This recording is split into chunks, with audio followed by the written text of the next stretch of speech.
I take no pleasure in doing this video. I really don't even want to do this video. I didn't even want to do it. But the reason I'm doing it is because 4 years ago, I promised I would do it. I promised I would do a retrospective on what Donald Trump did and did not do in office, as well as the expectations of Trump supporters. And I am not going to enjoy doing this, just like I didn't enjoy doing this when I talked about Obama. When Obama left office and all the dumb shit he did and all the irrational expectations his followers had. But I do what I promise. I will do this video because I promised to do this video. But as I've mentioned before, I don't like doing political topics. I'm trying to get away from doing political topics. Unfortunately, this is the second video in like the last 2 weeks I've had to do this because I did a coronavirus video a week or two back. When you live in a collapsing civilization, that's kind of the things you need to do. But hopefully this will be the last completely political video I ever do. Fingers crossed, God willing. I don't want to do another political video after this. But anyway, let's do this. It's going to be ugly. I'm going to go through and analyze exactly what Donald Trump supporters said Donald Trump was going to do back in 2016 and what I said he was going to do or not do back in 2016. And we're going to compare notes. And we're going to see which of us were irrational and psychotic and overly excited, and which of us were calm and rational and objective and fact-based. Like I said, it's not going to be pretty. Now, before I get started, a few things. I am not biased. I am a libertarian. I disagree with Democrats and Republicans on the vast majority of issues. I disagree with Trump supporters and left-wingers on just about every political issue you can think of, which means I am uniquely qualified to rationally assess the good things and bad things the left does and the former right does. There is no right wing in America. I call them former right. So the Trump supporters. I am not going to sit here and scream things like Trump is going to make America great again, which is stupid. Nor am I going to say Trump is literally Hitler and he's going to destroy the country, which is also stupid. I don't make statements like that. I base all my analysis based on the facts as I see them and rationality and objectivity, not psycho hope or psycho fear. I don't deal in those things. I'm rational. The next thing, I am not a left-winger. I advise you to go to my blog, specifically the Caleb Jones blog and or my new blog, which is coming soon, which will have all my blog posts. And you can go back and look at all the negative articles I wrote about Barack Obama when that piece of shit was president. You can see all the negative comments I got from left-wingers.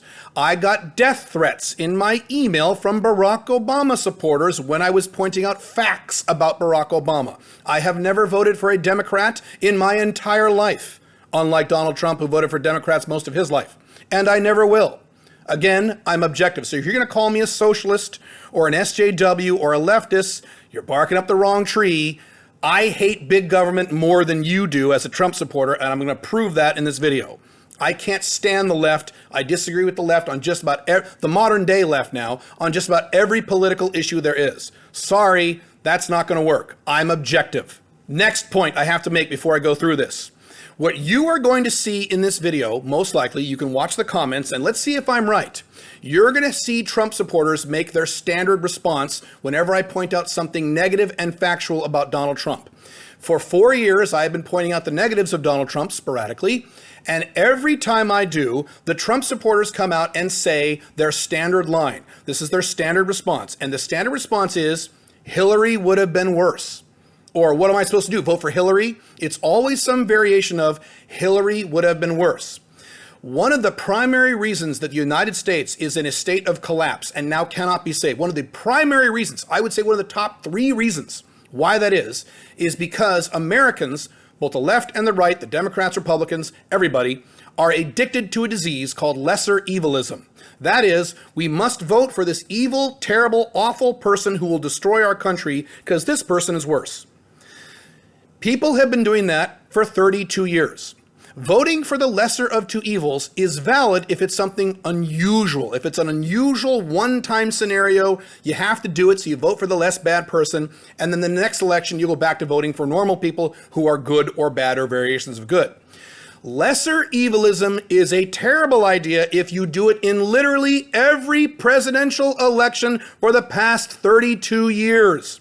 Americans have been voting for the lesser of two evils since 1988, when it was George Bush Sr. Against Michael Dukakis. Every single presidential election since then, that's 32 years, Americans have voted for the lesser of two evils. And boy, what a shock that America is now a huge clusterfuck. It's like Harry Brown said, people repeatedly voting for the lesser of two evils and then being shocked when the result is evil. Voting for the lesser of two evils is not repeatedly now, is not a method to make your country better. Voting for the lesser of two evils destroys your country when you do it over and over and over again. Now, you're going to get the standard response to that.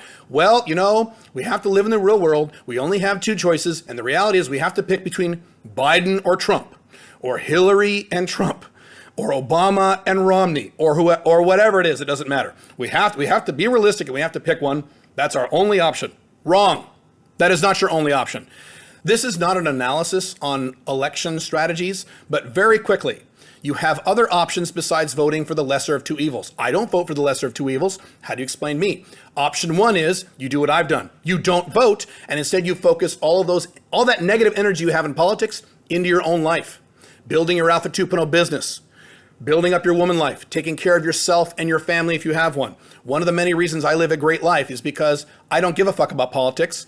I don't vote in elections. I don't care. And all that energy that most of you are using, getting worked up about politics, I put into positive areas into my life, getting my business structures in place, my relationship structures in place, all the other aspects of my life. So that's one option. You can just forget about this stuff and build a lifestyle where the political downfalls and the political fallout of bad people don't affect you as much. As an alpha male 2.0, you are not nearly as affected by all these horrible policies these morons in American government and Canadian government and European governments impose on their people because you're separated from the system. That's one option. Another option, if you really want to be political, is you vote for a third party. But third parties can't win. I didn't say they need to win. I will tell you this for a fact, and I'll prove it in a second. If, for example, the Libertarian Party got 15% of the popular vote in the next presidential election, they won't, but if they did, it would shift politics in that direction. Overwhelmingly, it would shift politics in that direction, even if no one won. If you are a left-winger, you're a big Bernie Sanders person, instead of farting around with this Bernie Sanders bullshit, if the Green Party got 15% of the popular vote in a presidential election, even if that person didn't win, the entire government would shift toward the left. It would. I'll prove it in a second.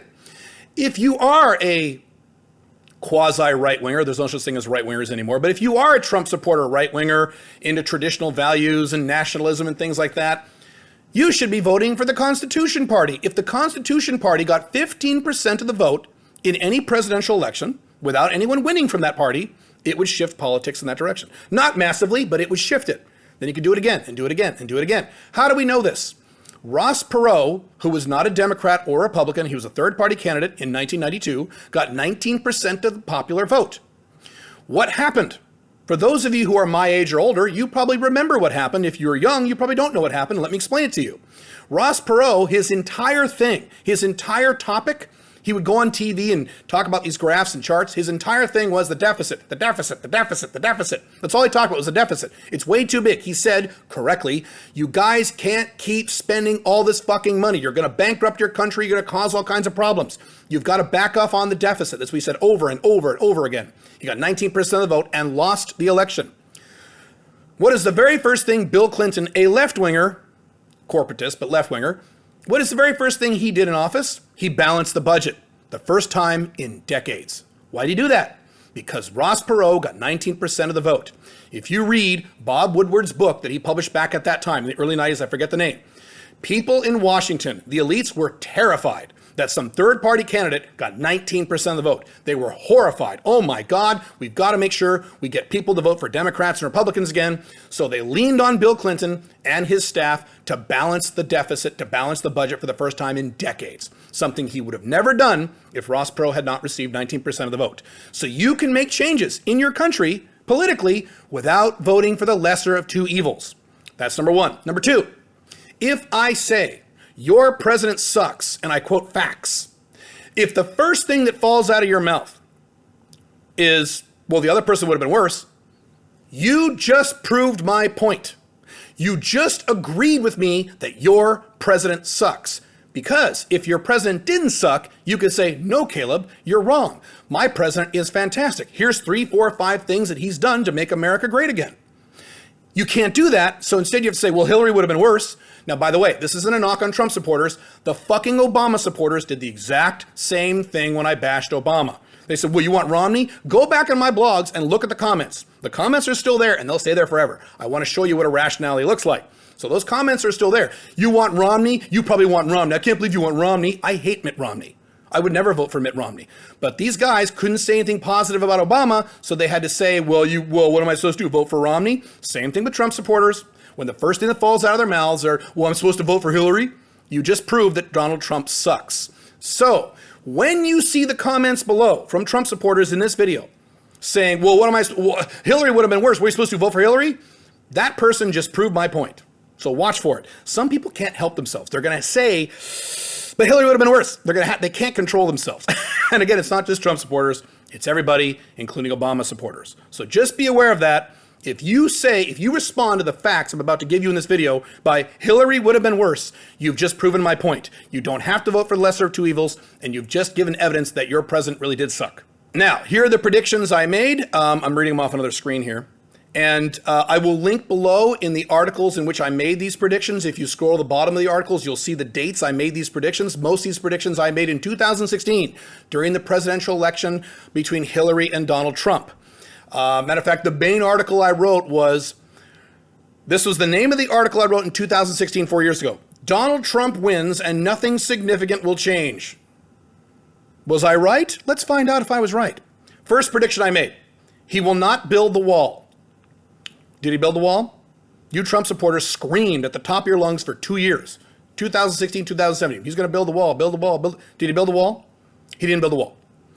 He didn't say, by the way, I'm going to renovate parts of the fence. That's not what he said, because he did do some of that. He said, I'm going to build a wall. And you guys said he was going to build a wall. I said he wasn't going to build a wall. And you said, I'm stupid. You said I didn't know what I was talking about. And you called me a cuck. I was right. So prediction 1 point for Caleb. Next prediction I said, number 2. When Donald Trump leaves office, the U.S. government will have even more debt, both governmental and private. So, was I right? Not only was I right, I was more right than I thought. It's horrifying, and I'm about to show you real numbers.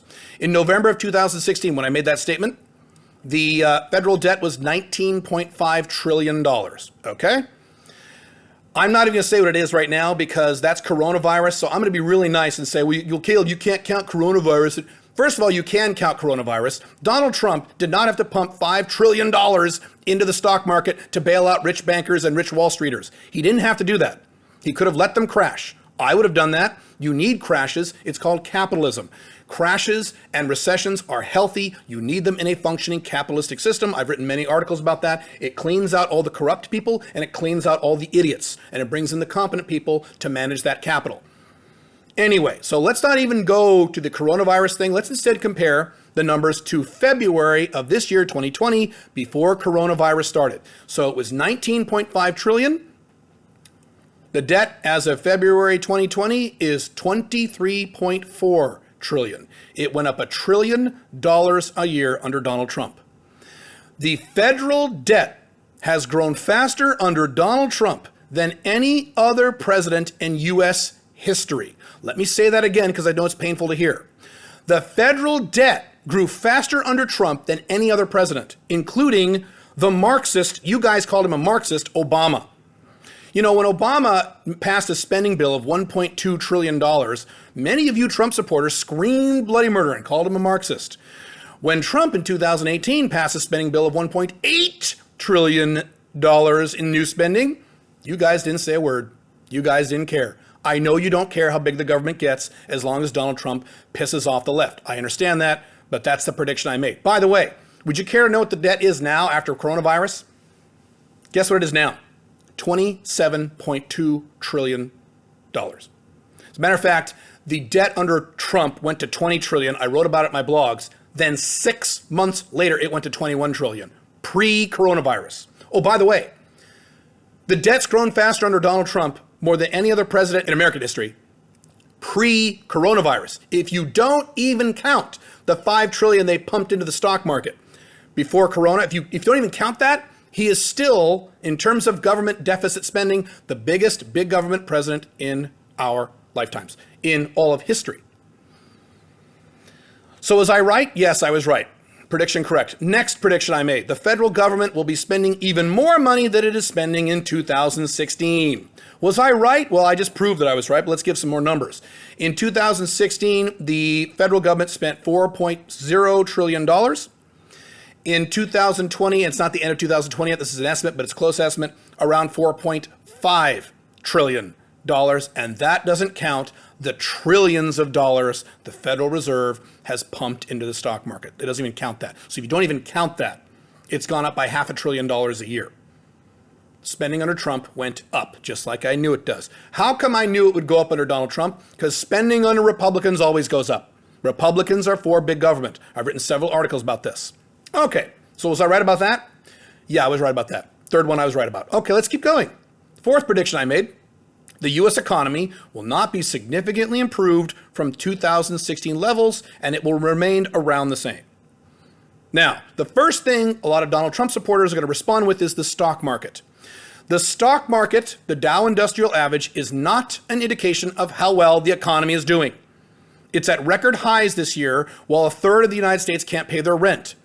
The stock market is not a reflection of how well the economy is doing. And guess who said that back in 2016? Donald Trump, before he was president. And he was right. He said this is bullshit. The stock market is a bubble. It's not reflective of how normal middle-class Americans are living. He said all those things. He was right. And then the split second he became president, he said the stock market is awesome and it's because I'm great and it's very important. So if you use the stock market, you don't know what the fuck you're talking about. You need to study some basic economics. The stock market is not an indication of how well the economy is doing.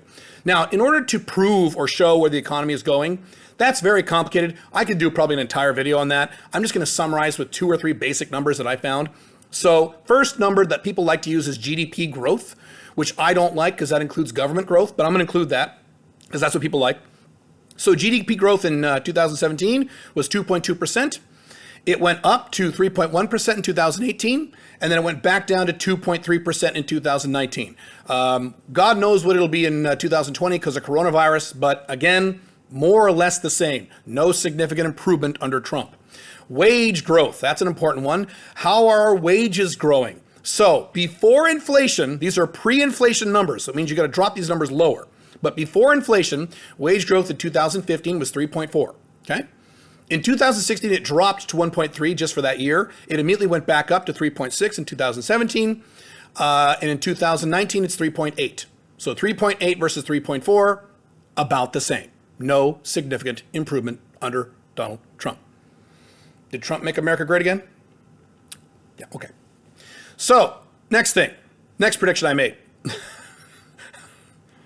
I'm telling you, there's a point to this video I'll get to at the end. Number 5. The flood of incoming third world immigrants will continue at more or less current rates. You Trump supporters in 2016 were screaming to the rooftops that he's going to block all them Mexicans and get all them Mexicans out of the country and get all them Muslims and export all these people and blah, blah, blah, blah, blah.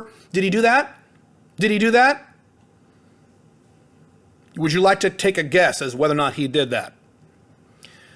Obama deported more people than Trump. Look it up.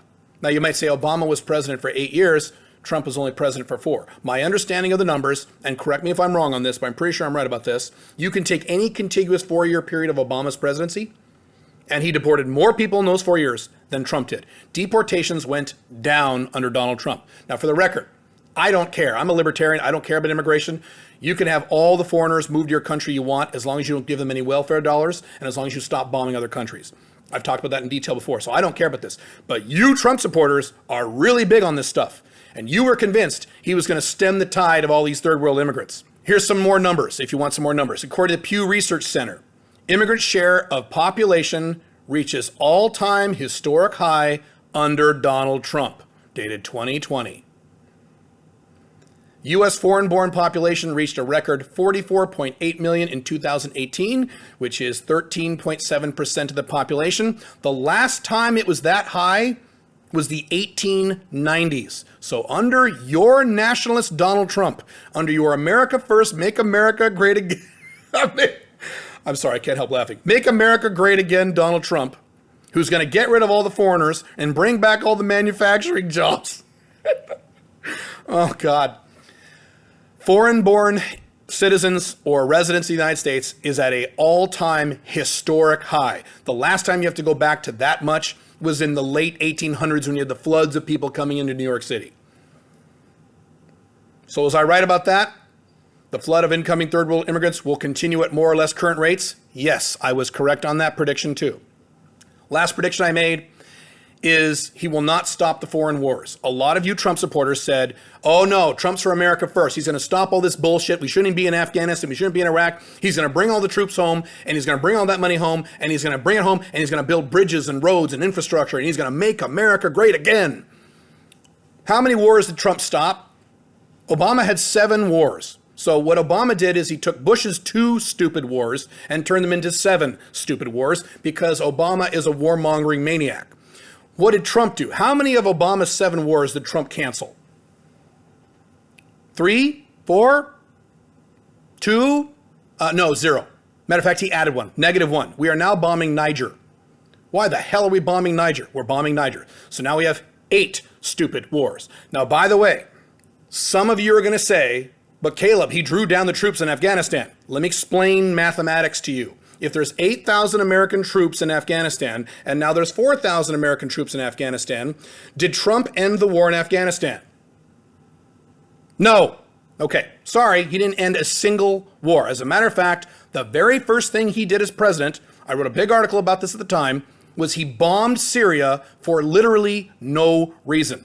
He spent $100 million on missiles, bombing a country that never attacked us, for literally no reason. Assad did not gas those people. I said it at the time, and 2 years later, the report came out verifying what I said. So he bombed Syria for literally no reason. Is that America first? Okay. I could go on and on. Those are the predictions I made. What is the point of this? The point is, as I've said many, many times, why I even bring up politics. Finding a messiah to solve your problems or make your life better is not the solution. It doesn't work. America is collapsing. It is in a state of collapse and it cannot be stopped. And the collapse is accelerating. And there's no one you can vote for who will delay this or stop this. There's no one you can vote for who will solve your problems or make your life better. Putting all this anger and time and energy into political issues is literally a waste of your life. You are better off putting this energy into yourself, into your business, into your relationship life, your health, your family, your own life. Protect yourself. Stop with this Trump shit. The sad thing about people on the former right, I'm not sure why they do this. They've done this since they lost the culture war, probably around 2010, is that they cling to these messiah figures. First, it was Milo Yiannopoulos. You guys clung to him and worshiped him like a god. Then he imploded. Then you clung to Jordan Peterson and worshiped him. Then he imploded. Then you clung to Trump. Now he's imploded. And there will be another Trump. There will be another quasi-right-wing figure where all the Trump supporters go, oh my God, this guy's great. I'm doing this video to try to reach out to those of you who are rational enough to understand that voting for these people and supporting these people doesn't work. Most of your Trump supporters are going to watch this video and get angry and get defensive and call me names. But I'm hoping there is a small percentage of you Trump supporters who will realize that you were full of shit in 2016. You got caught up in the hysteria. You weren't acting rationally. You voted for a guy who was a crazy man-child. And now we're in the same boat that we're in. The country is a shithole and it's continuing to collapse. We'll see if I succeed. And like I said, I don't want to do any more videos like this because I did this with Obama. Now, let me wrap this up by talking about you Biden supporters. Because again, I'm not a left-winger. I'm not a Democrat. Amazingly, you guys who voted for Joe Biden now are celebrating and you believe that you have helped the country. You amazingly think that by putting Joe Biden into office, this shaky, unhealthy, old man who can barely talk, who is probably a sex offender, who voted for the Iraq War, who is a massive corporatist, and who is literally the worst Democratic candidate on the Democratic primary ticket in 2020. And I mean that literally. I was talking to some people early this year, and they asked me, who's the worst person out of these 20 people on the Democrat side, or whatever, 18 people, running for president? I said, Joe Biden. He's the worst person. Guess who the second worst person was? Kamala Harris.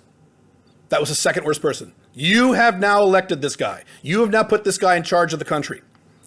And you think you've somehow done something good for the country because you got Trump out of there. What did I just say earlier about voting for the lesser of two evils? You did it again. You voted for complete and total evil because you didn't like Trump. I can't wait to hear you guys scream bloody murder in 2 years about all the horrible things Biden is doing that you didn't want him to do. You're not thinking about that now. You're just thinking about, yay, we got rid of Trump. You're not going to help this country. And you didn't help this country. You're going to continue to damage this country by putting that person in office. This is not a victory for you. If you're a Biden supporter, this is not a victory. This is a loss for you. I personally don't care. In literally 3 months, I will be moving out of the United States and I will never move back. And I just don't care anymore. That's one of the reasons I don't do political videos. I don't care if you Trump supporters and left-wingers want to destroy your country over and over again by continuing to vote for these monsters because the other person is worse. Go right ahead, knock yourself out. Those few of you watching this video who have finally got it into your head that there is no political solution to your problem or to your future, that's why I'm here. I'm here for you guys. Build your Alpha 2.0 business. Get location independent. For those of you who have the desire and wherewithal to move out of the United States, move out of the United States. Get the fuck out of there. If you want to stay in the United States, you can click this video right here for the 6 things you need to do to make sure you do if you want to stay in the United States to protect yourself from what is coming. Because it's coming, and it's coming a lot sooner than you guys think. Please, next time there is someone reasonably exciting in politics, try to ignore it. I will not watch any more political debates. I said that on my Instagram a while ago. I'm not involved in this stuff anymore. I don't care. I'm focusing on myself and protecting myself and my family so I can prosper while the American empire collapses, and Canada and Europe. America isn't the only one, but you know what I'm saying. Think about this very carefully. And again, one more thing. If you see any comments below about how Hillary would have been worse, you've just proved my point.